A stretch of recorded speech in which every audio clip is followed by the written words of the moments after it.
पाकिस्तान तहरीक इंसाफ का पंजाब में बल्दियाती इंतखाबात में भरपूर हिस्सा लेने का फैसला। बल्दियाती इलेक्शन की तैयारियों के लिए कमेटियां भी तश्कील दे दी गयी। इसी सिलसिले में कमेटी तश्कील दिए जाने के नोटिफिकेशन पर PTI के नए सेक्रेटरी जनरल उमर अयूब ने दस्तखत किए। पाकिस्तान तहरीक इंसाफ के मरकजी मीडिया डिपार्टमेंट की जानिब से जारी बयान में कहा गया है कि साबिक स्पीकर पंजाब असेंबली सिप्तेन खान को कमेटी का चेयरमैन मुकर्रर कर दिया गया है, जबकि हुमायूं अख्तर समेत रियाज पतियाना, राय अजीजुल्लाह, फैसल शेरजान, तारिक दीन, हाफिज फरहत, वसीम कादिर और एजाज मिनहास बल्दियाती कमेटीज के चेयरमैन मुकर्रर किए गए हैं। PTI के मरकजी मीडिया डिपार्टमेंट के मुताबिक फर्रुख हबीब मगरबी पंजाब, सदाकत अली अब्बासी शुमाली, डॉक्टर यास्मीन राशिद मरकजी, जबकि ओन अब्बास जनूबी पंजाब के रीजनल सदर मुकर्रर किए गए हैं। इसके अलावा राय मुर्तजा मगरबी पंजाब, हमाद अजहर मरकजी पंजाब और मोइन कुरैशी जनूबी पंजाब में बल्दियाती कमेटी के रीजनल जनरल सेक्रेटरी तैनात किए गए हैं।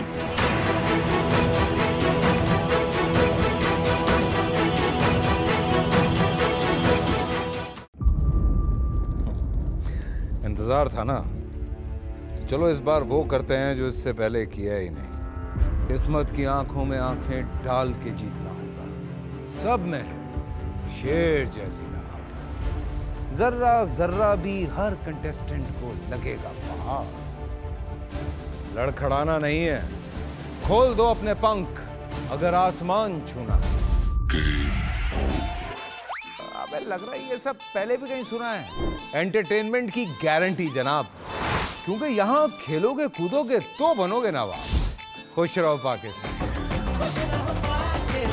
खुश रहो पाकिस्तान बुध और जुमेरात शाम 7 बजे सिर्फ बोल एंटरटेनमेंट पर। सब्सक्राइब करें और बेल दबाएं ताकि कोई खबर रह न जाए।